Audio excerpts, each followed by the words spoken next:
আইমামুল আউয়ালিনাল আখিরিন বহরে সদকা রহমাতাল লিল আলামিন সাইয়্যিদুল কাউনাইন খাতমুল মুরসালিন আখিরামত বুদে ফখরুল আউয়ালিন শুধু ওজুদাস রহমাতাল লিল আলামিন মসজিদে শুধ হামারু এ জমিন।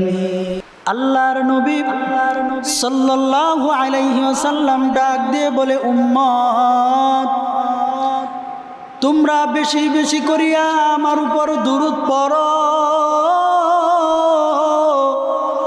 আমি নবীর উপর যদি বেশি বেশি করিয়া দুরূদ পড়ো তাহলে আল্লাহ পাক রব্বুল আলামিন তোমাদেরকে দুনিয়ার যত বিপদ বালা মুসিবত আছে আল্লাহ পাক রব্বুল আলামিন তোমাদেরকে দুনিয়ার বিপদ বালা মুসিবত থেকে আল্লাহ পাক রব্বুল আলামিন তোমাদেরকে হেফাজত করবেন। হাদিসের মধ্যে রাসূলুল্লাহ সাল্লাল্লাহু আলাইহি ওয়াসাল্লাম বলেন, হে আমার উম্মত, দুনিয়াতে তোমরা যারা যেই সমস্ত মানুষগুলি টাকাওয়ালা পয়সাওয়ালা, যারা টাকা আছে পয়সা আছে কিন্তু মানুষকে দেয় না, দান সদকা করে না, মানুষের পিছনে টাকা খরচ করে না, আমরা দুনিয়াতে তাকে কৃপণ মনে করি, ঠিক কিনা বলেন? কিন্তু আল্লাহর নবী সাল্লাল্লাহু আলাইহি ওয়াসাল্লাম বলেন, কৃপণ তো ওই ব্যক্তি যেই ব্যক্তি আমি নবীজির নাম শোনার পর আমি নবীজির উপর দুরূদ পড়লে না, ওই ব্যক্তি হচ্ছে দুনিয়ার মধ্যে সবচাইতে বড় কৃপণ। নাউজুবিল্লাহ বলেন। আল্লাহর নবী সাল্লাল্লাহু আলাইহি ওয়াসাল্লাম বলেন, শুধু তাই নয়, কোনো ব্যক্তি যদি আমার নাম শোনার পর আমার উপর দুরূদ পড়ে না, সে ধ্বংস হয়ে যাক। আল্লাহর নবী সাল্লাল্লাহু আলাইহি ওয়াসাল্লাম মিম্বরের মধ্যে বসা, এমন সময় জিবরাইল আলাইহিস সালাতু ওয়াস সালাম আসলেন। আসার পর নবীজি সাল্লাল্লাহু আলাইহি ওয়াসাল্লাম দাঁড়ায় গেলেন। এবার জিবরাইল আলাইহিস সালাতু ওয়াস সালাম বললেন, ইয়া রাসূলুল্লাহ, ইয়া হাবিবাল্লাহ, আপনার উম্মত আপনার নাম শোনার পর যদি দুরূদ না পড়ে তাহলে আপনার উম্মত সে যেন ধ্বংস হয়ে যায়। আমি নবীজি সেটাকে অ্যাকসেপ্ট করে নিলাম। হে আমার উম্মত, তোমরা যখন আমার নাম শুনবার সাথে সাথে উচ্চারণ করবা সাল্লাল্লাহু আলাইহি ওয়াসাল্লাম। হাদিসের মধ্যে রাসূলুল্লাহ সাল্লাল্লাহু আলাইহি ওয়াসাল্লাম বলেন, কোন ব্যক্তি যদি আমি নবীজির উপর একবার দুরূদ পড়ে আল্লাহ পাক রব্বুল আলামিন ওই ব্যক্তির উপর 10 বার রহমত নাজিল করেন। আর একটু আওয়াজ করে বলেন সুবহানাল্লাহ। শুধু তাই নয়, আল্লাহর নবী সাল্লাল্লাহু আলাইহি ওয়াসাল্লাম বলেন, কোন ব্যক্তি যদি আমি নবীজির উপর একবার দুরূদ পড়ে আল্লাহ পাক রব্বুল আলামিন ওই বান্দার 10টা গুনাহ মাফ করে দেন। শুধু তাই নয়, যদি কোনো ব্যক্তি নবীজির উপর একবার দুরূদ পড়ে আল্লাহ পাক রব্বুল আলামিন ওই বান্দার আমল নামায় 10টা নেক লিখিয়া দেন। এজন্য দুরূদের বড় ফজিলত। আল্লাহ পাক রব্বুল আলামিন ডাক দিয়া বলেন, দুনিয়ার মানুষ, তোমরা যদি আমি আল্লাহ তাআলাকে খুশি করতে চাও, বিপদ বালা মুসিবতে যদি পড়ো, বেশি বেশি করি আমার নবীর উপর দুরূদ পড়ো, বিনিময়ে আমি রব তোমাদেরকে বিপদ বালা মুসিবত থেকে হেফাজত করব। কেন আল্লাহ পাক রব্বুল আলামিন করবেন না? কারণ আল্লাহ পাক রব্বুল আলামিন বলেন, কুল ইন কুনতুম তুহিব্বুনাল্লাহ ফাত্তাবিউনি ইউহিব্বুকুমুল্লাহ ওয়া ইয়াগফির লাকুম যুনুবাকুম ওয়াল্লাহু গফুরুর রহিম। আল্লাহ পাক রব্বুল আলামিন বলেন, বলেন, আমার ভালোবাসা, আমার মাফ যদি পাইতে চাও, আমার নবীর মহাব্বত অন্তরে লাগবে। কোনো ব্যক্তি যদি দুনিয়াতে বালা মুসিবতের মধ্যে পড়ে, বিপদের মধ্যে পড়ার পর যদি আমি নবীজির উপর দুরূদ পড়ো, আমার আল্লাহ পাক রব্বুল আলামিন তোমাদের সকলকে বিপদ থেকে উদ্ধার করবেন। এক এলাকার মধ্যে আল্লাহর এক বান্দা, পিতা সন্তান একটা বাড়ির মধ্যে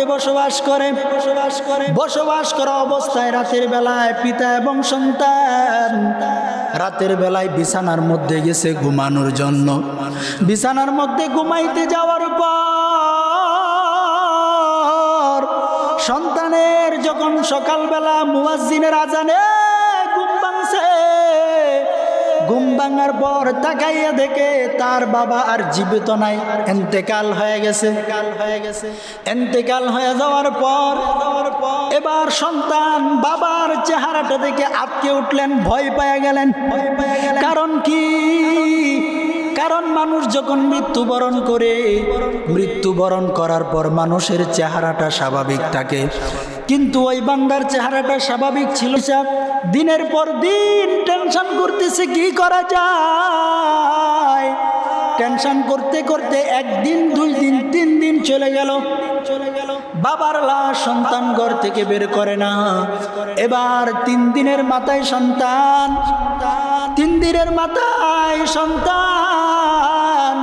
চিন্তা করতে করতে বাবার লাশের পাশে ঘুমাইয়া গেছে। ঘুমাইয়া যাওয়ার পর সন্তান স্বপ্নে দেখতেছে, সন্তান ঘুমের ঘরে স্বপ্নে দেখে একদল মানুষ তার বাড়ির দিকে আসতেছে। সন্তান ভয় পায়া গেল, আমার বাবার মৃত্যুর খবর হয়তোবা এলাকার মধ্যে জানাজানি হয়ে গেছে, এজন্য মানুষগুলি দেখা যায় আমার বাড়ির দিকে আসতেছে। এবার ওই সন্তান ঘর থেকে বের হইয়া ওই যে মানুষগুলি আসতেছে, এক কাফেলা মানুষ আসতেছে, ওই কাফেলার দিকে আগাইতে আরম্ভ করলো। সামনের দিকে যাইয়া কয়, কে আপনারা আমার বাড়ির দিকে কেন আসতেছেন? আপনারা কি আমার বাবার মৃত্যুর খবর জেনে গেছেন? আমার বাড়ির দিকে কেন আপনারা আসতেছেন? এবার ওই কাফেলার ভিতর থেকে একজন ডাক দিয়া বলে, সন্তান, আমি তোমার বাবাকে দেখার জন্য আমরা আসছি। বলে, আপনারা কারা? এই এলাকায় আপনাদের তো এর আগে কোনোদিন দেখি নাই, আপনারা কোত্থেকে আসলেন? এবার ওই কাফেলার ভিতর থেকে একজন ডাক দিয়ে বলে, রে সন্তান, আমরা এই এলাকার মানুষ না, আমাদেরকে এর আগে তুমি কোনোদিন দেখো নাই। বলে, তাহলে আপনারা কে? একটু পরিচয় দেন, আমার বাবাকে দেখার জন্য কেন আসছেন? এবার ওই কাফেলা থেকে একজন ডাক দিয়ে বলে, রে সন্তান, আমি দুনিয়ার কোনো সাধারণ মানুষ নই, আমি হলাম দু জাহানের বাদশা মুহাম্মাদুর রাসূলুল্লাহ। আল্লাহু আকবার। ইমামুল আউয়ালিন আল আখিরিন, বহরে সদকা রাহমাতাল লিল আলামিন, সাইয়্যিদুল কাউনাইন খাতমুল মুরসালিন, আখিরামত বুদে ফখরুল আউয়ালিন, শুধু ওজুদাস রাহমাতাল লিল আলামিন, মসজিদে শুধু হামারু এ জমিন। এবার ওই কাফেলার ভিতর থেকে নবীজি ডাক দিয়ে বলে, সন্তান, আমি দু জাহানের বাদশা মুহাম্মাদুর রাসূলুল্লাহ তোমার বাবাকে দেখার জন্য আসছি। এবার সন্তানটা অবাক হয়ে গেল, আমার বাবা তো গুনাহগার, আমার বাবার সাথে নবীজির কেমন করে সম্পর্ক হইল? এবার সন্তান ডাক দিয়ে বলে, ইয়া রাসূলুল্লাহ, ইয়া হাবিবাল্লাহ, আমার বাবার সাথে আপনার কেমন করে সম্পর্ক হইল? আপনি আমার বাবাকে কেমন করে চিনেন? এবার আল্লাহর নবী সাল্লাল্লাহু আলাইহি সাল্লাম ডাক দিয়ে বলে, রে সন্তান, তোমার বাবার সাথে আমার তেমন কোনো পরিচয় নাই, তবে তোমার বাবার সাথে আমার একটা পরিচয় আছে। তোমার বাবা জিন্দেগিতে ভালো কোনো আমল করছে কিনা আমি জানি না, তোমার বাবা নামাজ পড়ছে কিনা আমি জানি না, তবে তোমার বাবা প্রতিদিন আমার উপর 100 বার দুরূদ পড়তো। আল্লাহু আকবার, আল্লাহু আকবার। তোমার বাবা প্রতিদিন নিয়ম করিয়া আমার উপর দুরূদ পড়তো। আজকে 3 দিন হয়ে গেল তোমার বাবা আমার উপর দুরূদ পাঠ করে না। আমি ফেরেশতাকে ডাক দিয়া বললাম, ও ফেরেশতা, অমুক এলাকার অমুকের সন্তান প্রতিদিন আমার উপর নিয়ম করে দুরূদ পড়তো, আজকে কেন দুরূদ 3 দিন যাবত আসে না? ওই ফেরেশতা ডাক দিয়ে বলে, ইয়া রাসূলুল্লাহ, ইয়া হাবিবাল্লাহ, আপনার ওই উম্মত 3 দিন হয়ে গেছে, ইন্তেকাল হয়ে গেছে। আল্লাহর নবী সাল্লাল্লাহু আলাইহি সাল্লাম বলেন, আমার উম্মত ইন্তেকাল হয়েছে, এখনো পর্যন্ত কেন আমার সাথে সাক্ষাৎ হলো না?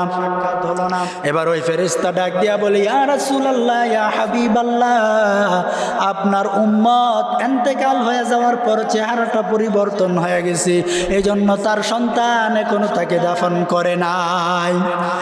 এবার আপনার আমার নবী ডাক দিয়ে বলে, রে ফেরেশতা,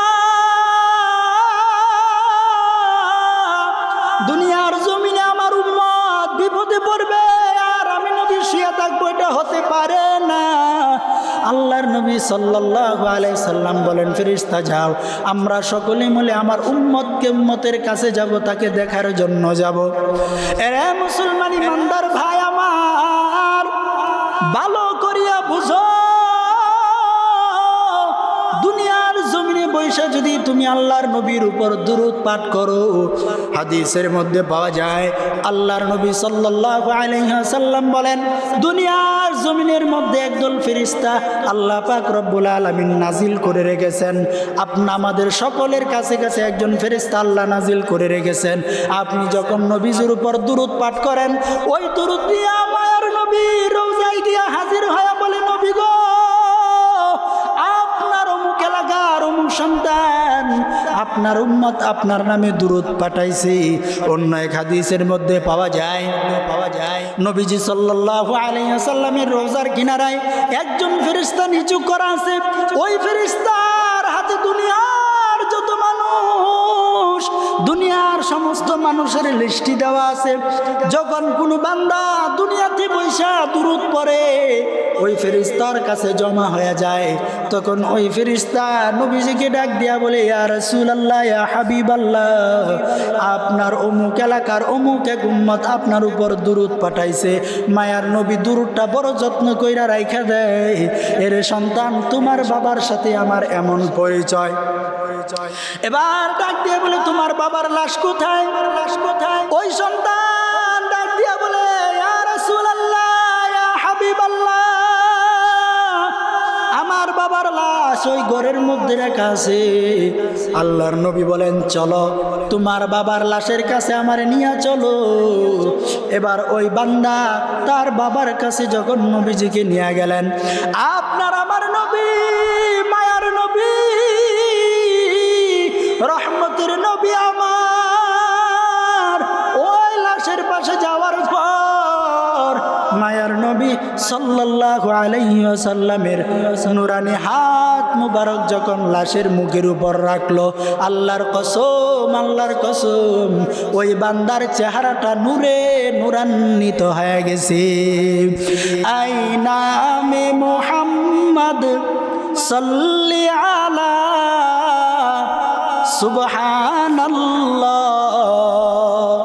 सुबहानल्लाह दी जिसने हमारी दिल को जिला।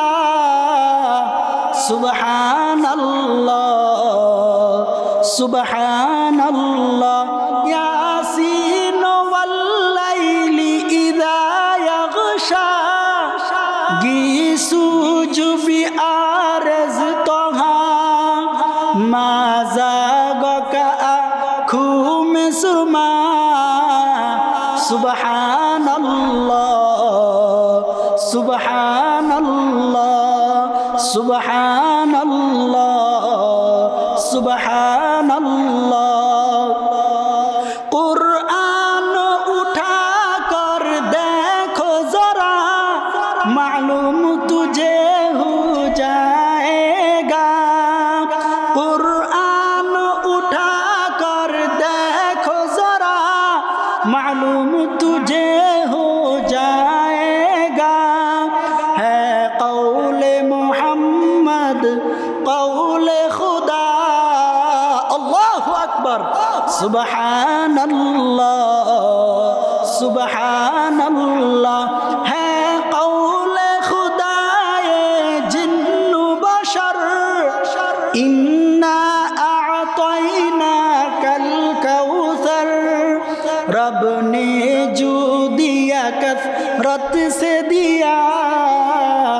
सुबहानल्लाह सुबहानल्लाह सुबहानल्लाह सुबहानल्लाह जब पाया इशारा उंगली का दो टुकड़े फलक पर चाँद हुआ जब पाया इशारा उंगली का दो टुकड़े फलक पर चाँद हुआ डूबा हुआ सूरज भी पलटा सुबहानल्लाह सुबहानल्लाह सुबहानल्लाह सुबहानल्लाह हम रात को शब बरसूते हैं उम्मत के वो गम में रोते हैं हम रात को शब बरसूते हैं उम्मत के वो गम में रोते हैं हम जुर्म करे ओ अफ़्व अता सुबहानल्लाह सुबहानल्लाह सुबहानल्लाह सुबहानल्लाह